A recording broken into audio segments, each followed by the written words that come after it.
Moi Julien, comment il va? Comment vas-tu? Eh ben écoute, on va faire une breaking news. Ah, t'as beaucoup dormi toi? Ah ben écoute, non, la vérité, oui, j'ai beaucoup dormi. Moi j'ai peu dormi. Non mais je m'y attendais pas. Moi non plus. Je m'y attendais pas. D'ailleurs, c'est pour ça qu'on fait un petit format Voilà. breaking news. Alors, c'était l'Asie aux baguettes au début. Hein. c'est ça le titre? Ouais. Oh, heureusement qu'on n'a pas fait ça. Ouais, c'est nul. Bon, ben en tout cas bienvenue, merci de vous retrouver et toujours de vous lire, Voilà. un petit like, un petit... Activez la petite voilà, cloche ça fait pour, toujours plaisir. pour les prochains hebdos et les dossiers qui suivront. Alors pourquoi on vous fait ce breaking news? Ça fait un moment qu'on a ça sous le coude. C'est surtout parce qu'il y a des fois, il y a des choses qui se passent qui sont Pendant la semaine. Pendant la semaine. Et on se posait la question depuis longtemps de savoir si on vous faisait des petits updates par rapport aux hebdos qui, forcément, quand ça arrive en fin de semaine, sont un petit peu, sont un peu périmés. Ouais, un peu plus obsolète, tout à fait. Voilà, la DLC est dépassée. Donc c'est vrai que ce format-là, ça nous titillait de vous le faire. Et en plus, bon, ben là, il s'est passé quelque chose cette nuit. Mais quand on dit qu'on a été surpris, pas vraiment, hein, pas vraiment. On va vous le montrer de suite. Rappelez-vous, ça c'était l'hebdo semaine dernière. L'hebdo semaine dernière, on vous disait, il y a une grosse zone d'imbalance ici à aller chercher. Et je vous avais mis un tracé qui correspondait à exactement ce qui s'est passé en ce moment-là, puisqu'il y avait, rappelez-vous, ce trou dans la value ici qu'on vous avait indiqué et la zone d'imbalance. Mais il y a eu quand même des coquins. Il y a eu un coquin. Il y a eu des coquins parce que pendant qu'on a enregistré, on a eu effectivement cette mèche verte qui est venue casser le W et qui nous a fait espérer un retour plus rapide dans la zone de résistance, dans la zone des 24-25 000. Et ça a été complètement invalidé cette nuit. Et c'est ce que j'ai vu sur Twitter. Je t'ai appelé, je t'ai dit non mais allez, il faut qu'on en parle quand même. Alors il y a beaucoup de choses qui ont été racontées et très peu Silvergate. Ah, Silvergate. Il est mort, il est mort. Ouais, tu vas voir Silvergate Bank. Alors, qu'est-ce qui s'est passé cette nuit? Tout d'abord, vous voyez, c'est cette mèche, donc ça a perdu. Là, on est à moins 4,5, allez, moins 5%, ça a descendu à son plus bas cette nuit. Ça s'est passé à quelle heure? Ça s'est passé pile entre 1h et 2h du matin. C'est l'heure de qui ça? C'est de nos amis asiatiques. Ah, Voilà, besta culotte. C'est les Chinois qui pilotent. ah voilà, c'est bien. Alors, c'était promis de pas la faire, j'ai Ouais, pas pu c'est vrai, résister. c'est pas grave. Désolé. Et donc, aujourd'hui, il faut savoir que beaucoup de personnes racontent, oui, ça y est, c'est le Silvergate qui a cette banque californienne qui fait peur à tout le monde. Parce qu'ils veulent pas présenter leur bilan, ils sont en faillite. Alors, chapter 11, l'Asie, blabla. c'est pas qu'ils s'en contre-foutent, Je pense. mais ça y ressemble un peu quand même. Je pense. Surtout que le faire entre 1h et 2h du matin, ça n'a aucun sens pour eux. C'était plus pour piéger du monde. Quand on voit une mèche aussi importante comme ça sur 1 heure de temps, là on est en daily, mais si je vous le montre, là on est en 4 heures, mais si je vous montre en 1 heure, c'est la même. Hein, vous voyez, en 1 heure. Ah, elle est belle, en plus elle est pleine. Hein. Ce n'est pas un changement de tendance, ce n'est pas de la morosité et de la FUD qui fait dévisser le marché, c'est une pure manipulation. Donc direct, on vous spoil le titre. Non, la tendance n'est pas renversée. Tout simplement pourquoi? Là, je vous le montre de suite. Ça, c'était sur la première hausse. Hein. Donc si vous prenez votre Fibo sur la première hausse, vous voyez qu'on retrace pile poil sur les 38,2 de Fibo. Ouais, le classique. C'est le classique. Si vous remontez votre Fibo sur les dernières hausses, Ah bah tiens. regardez où c'est qu'on est. On retombe exactement sur le premier arrêt Fibo. Voilà, que les choses soient claires. Pour l'instant, on est sur du retracement, ni plus ni moins. C'est ni plus ni moins ce que l'on vous a vendu ici, gratuitement d'ailleurs. Nous, on vend des choses, mais à zéro. Ah mais c'est bien, il faut. Donc, c'était d'abord, on voulait commencer par ça, vous expliquer cela. Même si on regarde un petit peu, alors j'aime pas trop le côté mimétisme, mais souvent quand même il y a des patterns qui se reproduisent et qui se dupliquent. Vous voyez qu'ici on teste plusieurs fois le plus haut du moment, on retrace, on refait un retest pour replonger derrière. On manœuvre et on pump. Qu'est-ce qu'on fait ici? On fait un retest de la zone la plus haute, qui était en l'occurrence nos fameux 25 000. On replonge derrière, comme on a replongé ici. On reteste la zone, on essaye de revenir, comme on a fait ici, j'insiste bien. Et on replonge comme ici. Alors, est-ce que ça va se reproduire l'opération une prochaine fois? À savoir, est-ce que ça va nous faire quelque chose comme ceci et que ça repart to the moon? Moi, c'est le scénario que je retiens et c'est celui qu'on vous vend depuis le début. Moi, je me dis toujours, il faut toujours tout simplement aller chercher du fuel pour remonter. Et en fait, c'est un petit peu, on fait un pas en arrière pour en faire deux en avant. Tout simplement.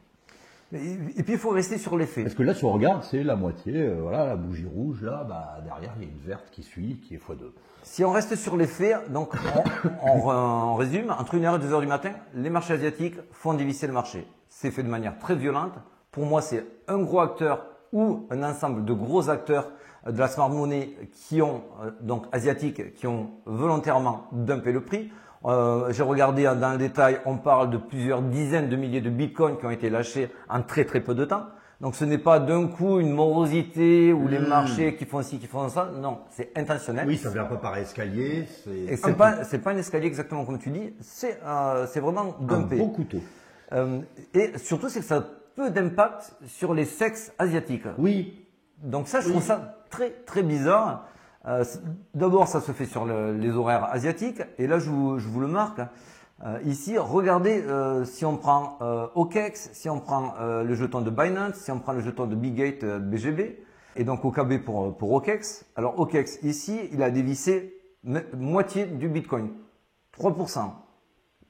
Bitgate, lui, il est à 5%, mais vous voyez qu'il n'y a pas longtemps, il était quasiment au même niveau. Donc, il fait juste, le 26 février, dimanche dernier. Dimanche dernier, il fait juste récupérer un pump qu'il avait récupéré derrière. Donc pour lui, il n'y a rien de sérieux, il n'y a rien de grave. Si vous regardez le BNB, lui, il est à 3%. Il est passé de 300 à 290, c'est rien. Ouais. Pour eux, c'est rien. Tous les jetons asiatiques, c'est vrai qu'ils résistent bien. C'est ce que je me suis fait tout ouais, à l'heure. Et surtout là où je trouve ça très très louche, c'est les SEX, donc les exchanges centralisés, qui eux ont le moins dévissé. Donc est-ce que les market makers, puisqu'on sait qu'il y a des houses de market makers dans chacun de ces grands exchanges, étaient à la manette? Et s'ils sont à la manette, dans quel but, dans quel scénario? Est-ce que c'est la guerre un peu économique avec les US en disant peut-être reprendre le contrôle, Xi Jinping et tous ces gars? T'es gentil de me lancer sur ce scénario. C'était répété. On répète tout au moins 4 jours avant. Ah oui. On avait même prévu. Non. non. On plaisante. Mais en fait, le scénario est que ça fait un moment, on le voit sur EOS, on le voit sur plein d'autres jetons, que l'Asie et particulièrement la Chine revient en force sur les marchés crypto. Ouais. Aujourd'hui, j'ai vraiment tendance à croire, et d'ailleurs je vous le montre ici, tac, vous voyez que c'est les whales qui ont initié. Les whales, vous voyez, elles sont matérialisées avec la ligne bleue ici. Hein. Donc on le voit que sur le gros dump, c'est les whales qui les ont initiés, ces dumps, ce double dump. Et c'est les retails qui ont racheté le dip. Ces whales-là, donc asiatiques, donc pour moi, vraiment orientés exchange, parce que les marchés réouvraient à peine. Donc je vois beaucoup les exchanges manipuler ce cours-là.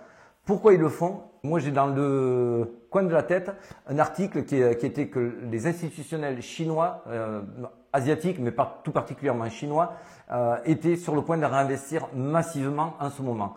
Là, on voit qu'ils ont trouvé vraiment un terreau à cela, à savoir qu'il y a le Silvergate Bank qui fait peur aux USA. On voit qu'il y a la SEC qui gesticule à ne plus en pouvoir. Ils veulent taper sur tout le monde avec le staking, comme quoi ça serait une commodité. Et du coup, tous les investisseurs américains se retrouvent un petit peu effrayés, un petit peu gelés. Ça, vous mettez ça en parallèle avec la Chine qui veut revenir et l'Asie qui revient. Sur le plan international. Sachez qu'il y a toujours des guerres économiques qui sont tout le temps pratiquées. Et là, pour eux, je vois le moyen opportun de reprendre la main. De reprendre la main, sachant que derrière, les Américains auront du mal à réagir aussi massivement. On ne voit pas un groupe aujourd'hui américain arriver et dire j'achète les 20 000 bitcoins pour refaire remonter le prix. D'ailleurs, c'est plus que 20 000 bitcoins. Je crois que c'est 150 000 bitcoins. Qui aujourd'hui aux États-Unis, dans le contexte dans lequel il est, avec la SEC, avec le Silver Bank, qui à la base n'est pas une banque crypto, mais qui donne beaucoup de liquidités. Oui, mais c'est surtout qu'il prête beaucoup d'argent pour amener des liquidités crypto. Donc, il a une vraie importance dans l'écosystème crypto. Les autres banques aujourd'hui, si elles veulent emboîter le pas ou remplacer Silverbank, vont y aller vraiment à tâtons. Donc du coup, il y aura très peu de personnes qui arriveront avec 150 ou 200 000 bitcoins pour faire repumper ça. Il n'y aura que les Asiatiques pour le faire. Et par quel biais? Par le biais des institutionnels.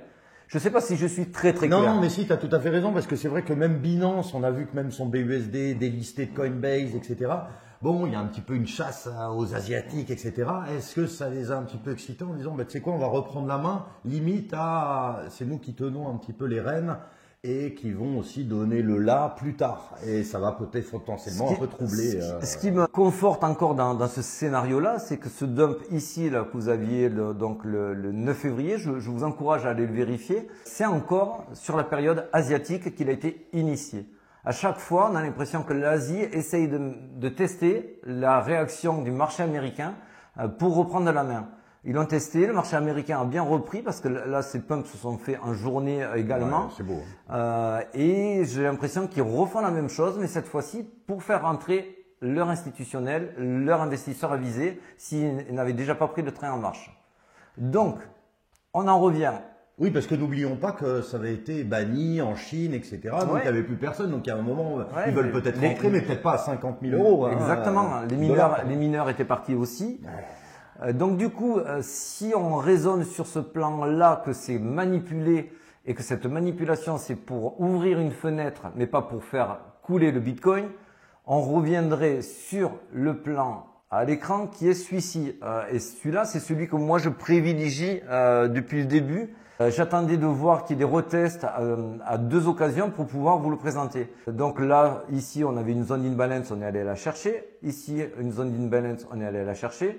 Ce que je pressens, c'est qu'on est dans un biseau ascendant, qu'on va faire du rebond, qu'on va peut-être taper le middle range pour venir ici sur les 26 600 et ça correspondrait au timing. Vous voyez, si je tire une... Ah là, ça ouvre les portes à de la volatilité, un maximum. Là. Tu vois, si je reporte en termes de durée, ça nous ramène sur la même durée. Tu vois, il faut toujours les rebonds, tu les calcules toujours à peu près comme ça. Alors des fois, ils sont plus rapprochés, des fois, ils sont plus espacés, mais c'est le meilleur moyen de se donner à peu près une deadline. Donc, ça serait pas idiot de voir un 26 600, 26 700 à la mi-mars. Il y a des annonces de la Fed qui sont juste avant. Ça peut faire pumper le jeton dans ces eaux-là. Et derrière, parce que tout biseau qui se respecte fait ça 3 fois sur 4, on peut avoir derrière un dump. Ça rebondit, hop, et on vient couper ces stop loss. Ces stop loss ici pour repartir to the moon. Le tracé est dégueulasse, je vous fais ça main levée sur le laptop, vous m'en excuserez. Non, mais c'est très beau, c'est très beau. Non, mais après, c'est vrai qu'en effet, ça élargit, on va dire, de plus en plus le porte-voix. Et en effet, il va falloir aussi, de toute façon, si on veut monter, il va falloir travailler un petit peu les zones d'imbalance, comme tu disais, ça c'est clair. Donc, voilà, pour l'instant... Tout va bien. Attention, il faut quand même. Il faut pas lâcher les 21 500, 22 500. Enfin, voilà, il faut quand même mettre dans ce coin. Pas les 22 500 parce qu'on y est. Mais ce que je veux dire, voilà, il faut pas non plus descendre trop dans les 21 000. C'est les 21 500. Il faut pas s'y installer en dessous. Comme on vous l'avait dit. Il peut y avoir des mèches, hein, bien sûr. Alors, ça peut être méché. C'est pour ça qu'on dit, il faut pas que ça s'installe en dessous. Donc, ce que moi je n'aimerais pas voir, c'est que bien sûr, on s'amuse à retester la résistance. Qu'on vienne en dessous, qu'on tape sur la résistance et qu'on revienne. Donc là, le fusil changerait d'épaule et on vous ferait. Et on mettrait notre casquette à Oursine. Exactement, et on vous ferait un fibo pour vous dire le marché va revenir sur une résistance, donc ça sera un premier arrêt avant de retomber et il y aura une prise de profit qui sera faite à ce moment-là et on vous avisera en temps voulu. Pour l'instant, c'est pile ce qu'on avait prévu. Ouais, il n'y a rien de bien. Moi, j'ai été fil cette nuit. J'avais des ordres aux alentours de 22 200. J'ai été fil. Je suis content. Pour l'instant, c'est exactement ce qui est prévu. Si ça continue comme ça, très bien. Si ça ne continue pas comme ça et comme c'est. Eh ben, on retourne la casquette. On retournera la casquette et on sera là pour vous prévenir, pour que vous fassiez pas de bêtises et que vous ne paniquez pas. Exactement. Bon, ben, les amis, je vous souhaite un bon week-end. Aérez-vous l'esprit. Il y a plus grave dans la vie. Voilà, exactement. Allez, ciao, ciao. Miaou. Miaou.